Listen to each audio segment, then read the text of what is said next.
This is also diagram in which two blocks of equal मास, ठीक है। अच्छा ये भी हो सकता है कई बच्चों का डाउट हो, तो ध्यान से सुनना।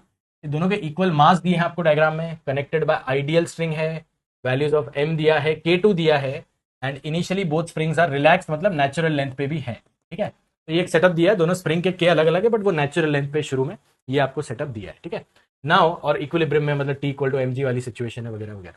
Now the left block is slowly pulled down by some distance x बोल देते हैं इसको। तो लेफ्ट वाले को आप थोड़ा नीचे x ले जा रहे हो, ठीक है। अच्छा ये क्वेश्चन ट्राई जरूर करना, सोल्यूशन मत देखना, है ना। तो don't just watch the solution just for the sake of it, you will not understand many things. एक दो बार ट्राई करना इनफैक्ट। तो बोल रहा है कि maximum possible value of k1 फिर निकालनी, k2 तो वैसे भी गिवन है, for which both the blocks will have same magnitude of acceleration. ये भी अच्छी बात लिखी है इसने, क्योंकि अपने को पता है ऊपर नीचे जाएंगे। तो आप मुझे बताओ पहले तो कि इसको नीचे खींचा अपन ने, तो ये अब छोड़ने पे नीचे जाएगा या ऊपर जाएगा। कैन यू अंडरस्टैंड कि इसको आपने एक्स से नीचे खींच लिया है बच्चों, ठीक है। और स्प्रिंग यहाँ पे कंप्रेस हो गई ऑफकोर्स एक्स से ही, तो ये ऊपर जाने की टेंडेंसी रखेगा, है ना। तो इसका अपन फ्री बॉडी डायग्राम बना रहे हैं, which is m g t ऊपर लग ही रहा है, बट k1x भी ऊपर लग रहा है। ये बात समझ में आ रही है आपको। तो पहले ब्लॉक का अपन ने एफ बनाया यहाँ पे, और उसकी टेंडेंसी फिर कहाँ है, छोड़ने पे उसको ऊपर की तरफ, लेट से ए एक्सेलरेशन आ रहा है, आपने नीचे कंप्रेस करके छोड़ दिया तो ये ऊपर उड़ेगा। ये बात आपको समझ में आ रही है, राइट। सिमिलरली ध्यान देना, और इस पॉइंट पे देखो इनफ हिंट भी मिल चुका है आपको। आपने क्वेश्चन अगर ट्राई नहीं किया था एग्जाम में, तो यार अभी आप लोग ट्राई करके सोल्यूशन देखना, वरना आपको कम मजा आएगा। मतलब I am just rooting for your मजा, नॉट फॉर एनीथिंग एल्स। आपको मजा आना चाहिए, ठीक है। तो इसको नीचे खिंचाए ऊपर चला जाएगा, बट डिफॉल्ट अगर लेफ्ट वाले को नीचे खिंचाए तो राइट वाला ऊपर जाएगा।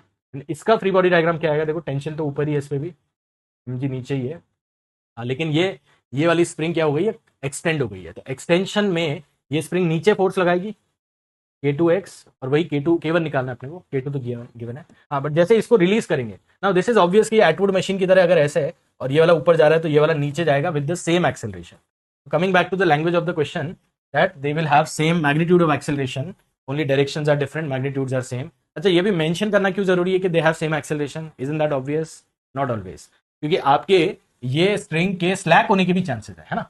मतलब आपके ये स्ट्रिंग अगर स्लैक हो जाती तो दोनों का अलग अलग मैग्नीट्यूड भी हो सकता है, डायरेक्शन तो ऑब्वियसली ऑपोजिट होगा। इसलिए ये मेंशन करना क्वेश्चन में जरूरी है, या तो ऐसे कर दिया इन्होंने, या they would have said that assume the string doesn't slack, okay. और आपको नेचुरल लेंथ वगैरह दे रखी है, के यानी कि k1 निकालना है, ठीक है।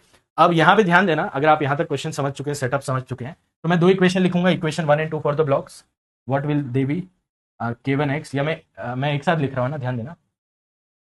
यहाँ पे क्या है ना, वेरिएबल्स ज्यादा है शायद, दो इक्वेशन आ रही है बट वेरिएबल्स क्या है ध्यान देना। k1 एक वेरिएबल है, x गिवन है, t एक वेरिएबल है, m गिवन है, और a भी एक वेरिएबल है।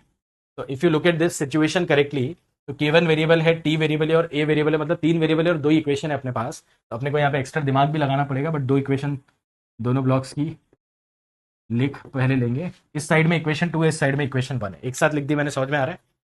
This is first block, this is second block बच्चों, ठीक है ना। M g plus k2x minus t equal to m है, उसके लिए लिखिए।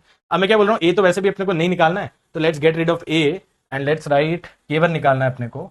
तो k1 इक्वल टू, है ना, यहां से लिख रहा हूँ, k1 equal to k2 plus 2mg/x minus 2t, ठीक है। ये आ रहा है कि नहीं, एक बार देख लो यार, एक बार मेरी भी कैलकुलेशन क्या है ना, कई बार गलत हो जाती है, आप लोग देख लो लिख के यार, यही आया कि नहीं आपका भी।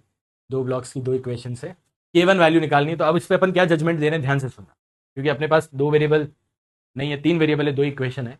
तो ये क्वेश्चन की लैंग्वेज में कहीं तो हिंट है कि maximum possible value of k1, तो k1 की मैक्सिमम पॉसिबल होगी जब ये जस्ट स्लैक कर जाएगी, समझ रहे हो। When t is just zero, तब भी ब्लॉक सेम एक्सेलरेशन से मूव करते हैं।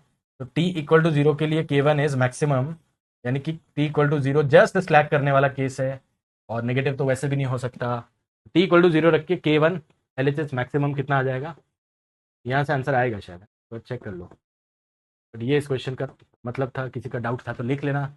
Don't be just just an audience, लिख के ट्राई करके सॉल्व करके, अगर ट्राई कर रहे थे, ट्राई किया है तो अच्छी बात है, अदरवाइज कम समझ में आया होगा। तो 100 प्लस 200 300 आंसर है क्या इसका, 300 न्यूटन पर मीटर, है ना। ऐसा यूनिट में भी होगा ये, न्यूटन पर मीटर, न्यूटन पर सेंटीमीटर में नहीं है, ठीक है ना।